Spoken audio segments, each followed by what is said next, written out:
Hey, this is Ago, and in this short video, I want to go into 4 question categories to uncover buyer objectives. I get a lot of questions around questions, and if you watch some of my other videos, you'll notice that I find questions to be an invaluable tool in generating new business, uncovering the full range of needs that clients have, and building strong relationships and emotional connections. If you ask great questions, you'll stand out as a seller and, in time, a trusted advisor. So recently someone asked me, said, Ago, what are some of the types of questions that you like using? I understand which questions you like, but is there like a categorization or a typology of questions that you recommend or that you adopt? And the answer is yes. I like to think of my questions as placed somewhere on a 4-box grid. And there are 2 dimensions, as with any 4-box grid, of course. The first one is you have open questions and you have closed questions. The second dimension is you have micro questions and macro or macro questions. Let's start with open and closed questions. Open questions are great for uncovering additional information about a client's needs, their desires, their wants, the impact that they seek, and the new reality. An example of an open question could be, could you walk me through the challenge or the problem that you're currently facing as you see it? You'll see that an open question is designed to get someone to reflect and to walk through or to explain or to deepen the understanding that you have of their problem challenge or whatever it is that you're questioning them about. Another example of an open question could be, what is it about the approach that we've discussed so far that you find valuable or where you have questions? Open questions are great to start the conversation and to go into exploration mode. These are the types of questions that you want to use when you're uncovering needs, uncovering afflictions and aspirations, when you're testing potential solutions. The opposite of open questions are closed questions. Closed questions I define as questions that can be answered with a simple yes or no or a statement. An example of a closed question would be, do you feel that you have enough information at this point to move forward? Simple question, yes, no. Another example of a closed question would be, are you the ultimate decision maker in this particular sales process? Now, a word of caution. It's not because it's a closed question and people can give you an easy answer that you want to stop right there. Sometimes people say yes or no, but you may want to follow up with an open question to get them to expand. And sometimes you want to follow a closed question with another closed question just to confirm your understanding. For example, if you ask someone, are you the ultimate decision maker in this process? And they say yes, then you might say, does that mean there's nobody else involved from your firm? Yes. Okay.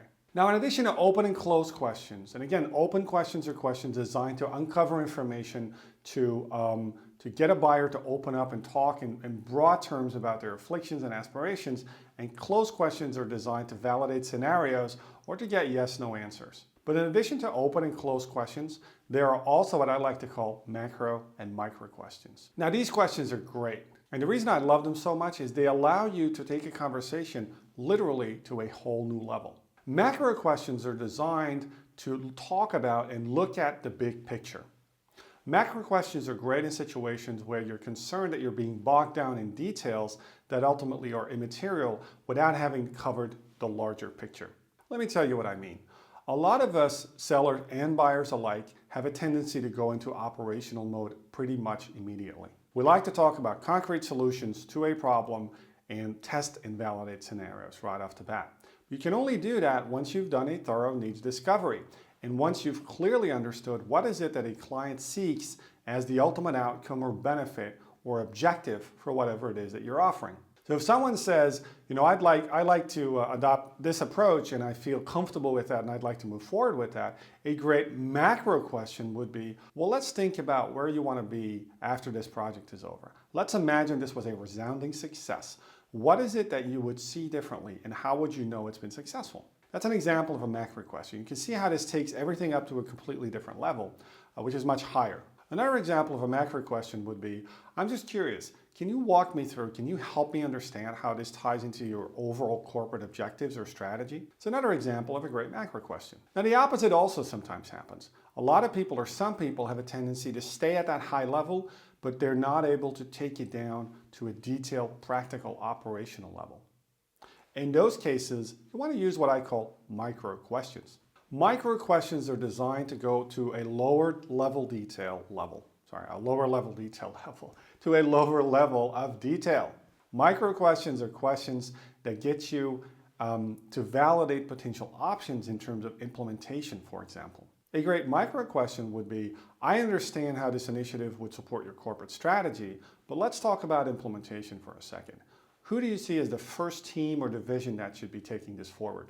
You see how this takes the conversation to a completely different level. Now, if you play around with those 4 dimensions, you can get very creative. You have open questions and closed questions, macro questions and micro questions. What I would highly encourage that you do is before your next conversation, before your next sales meeting, take a moment, draw a grid, open, closed, macro, micro, and place some of your favorite questions in there. Try to develop some great questions that become your go-to questions in future sales meetings. I do this all the time. I have my favorite 5, 6, 7, 10 questions that I love to ask in every single meeting, and it's such a great help to help me uncover the full range of afflictions and aspirations that a client has, the impact they seek, the new reality that they ultimately hope to achieve, but also do things like addressing objections and testing potential scenarios. So with that, I'll leave you at that. Thank you very much for watching this video. Hope you found this useful. Again, open questions, closed questions, macro, micro questions. If you like this, if you like practical, tangible tips and strategies to generate and develop more business, sign up for my YouTube channel, subscribe here, and I'll see you in the next video.